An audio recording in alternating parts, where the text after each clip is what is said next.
दूसरी तरफ एनसीपी के भविष्य को लेकर सवालों की बाढ़ आ गई है। क्या एनसीपी महायुति में बनी रहेगी या फिर शरद पवार के साथ यूनाइटेड एनसीपी का फॉर्मूला अमल में आएगा? अजीत पवार के निधन के बाद महाराष्ट्र की राजनीति और एनसीपी के सामने ऐसे ही कई सवाल खड़े हो चुके हैं।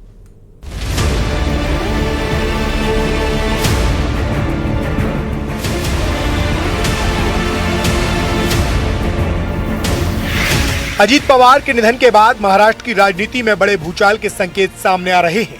अब न सिर्फ सरकार में उनके खाली पड़े मंत्रालयों को लेकर मंथन तेज है, बल्कि एनसीपी के भविष्य पर भी सवाल खड़े हो गए हैं। क्या एनसीपी महायुति में बनी रहेगी या एक बार फिर यूनाइटेड एनसीपी का रास्ता खुलेगा?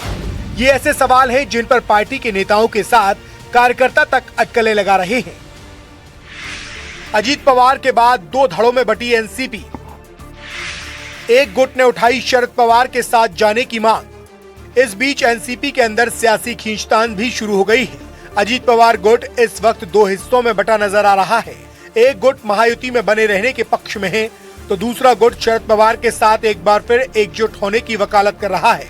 दरअसल सूत्रों के मुताबिक अजीत पवार के रहते एनसीपी के गुटों के विलय पर लगभग सहमति बन चुकी थी। फरवरी के दूसरे हफ्ते में औपचारिक ऐलान की तैयारी थी। पुणे और पिंपरी चिंचवड़ के निकाय चुनाव में दोनों गुटों का साथ लड़ना इसी प्लान का हिस्सा माना जा रहा था, लेकिन उससे पहले ही अजीत पवार का अचानक निधन हो गया और पूरा समीकरण एक बार फिर बिखर गया।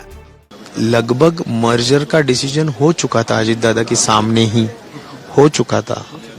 हम विटनेस है उसके, लास्ट मीटिंग्स भी हो चुकी थी। अभी हम तुतारी के ऊपर बहुत कम जगह लड़ रहे हैं, इसलिए ज्यादातर घड़ी पे ही हम लड़े हैं।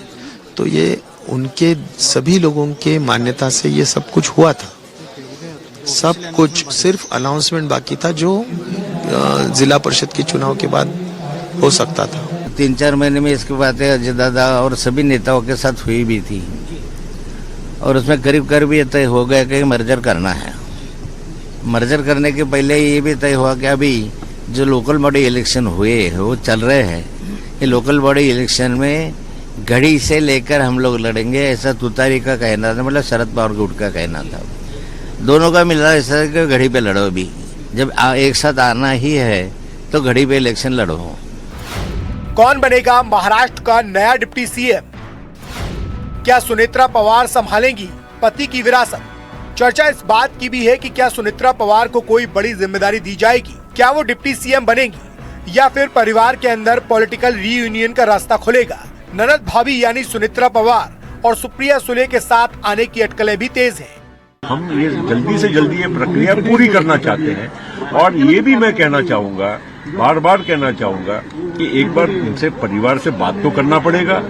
दूसरा, हम जन भावना, आमदारों की भावना और मेरी प्रफुल्ल पटेल की सहित सभी हमारे नेताओं की भावना का भी हमको मालूम है कि हमारे को कितना धक्का पहुंचा है, आघात हुआ है। अजीत दादा पवार जी का अचानक जाना ये केवल उनके राजनीतिक दल की नहीं बल्कि महाराष्ट्र राज्य की बहुत बड़ी क्षति हुई है।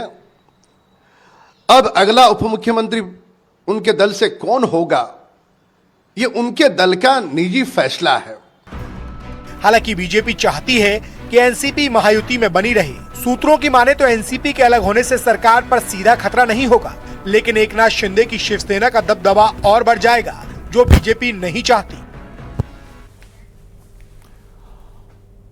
और सबसे बड़ा सवाल सुनेत्रा पवार को लेकर बना हुआ है। पति अजीत पवार के निधन के बाद सुनेत्रा पवार क्या उनकी विरासत को आगे बढ़ाएंगी? इन सवालों के बीच एक बड़ी खबर भी सामने आई है। सूत्रों के हवाले से खबर यह है कि सुनेत्रा पवार ने एनसीपी नेताओं की मांग मान ली है और अब वो महाराष्ट्र की डिप्टी सीएम बनेंगी। कल शाम 5 बजे सुनेत्रा पवार शपथ लेने वाली हैं। सूत्रों के हवाले से यह महत्वपूर्ण खबर आ रही है। और यह भी खबर है कि कल एनसीपी के विधायक दल की बैठक भी होनी है और सुनेत्रा पवार एनसीपी विधायक दल की अब नेता होगी। इसके अलावा बीजेपी हाईकमान से भी सुनेत्रा के नाम पर हरी झंडी मिल चुकी, यानी सुनेत्रा पवार का डिप्टी सीएम बनना लगभग तय है।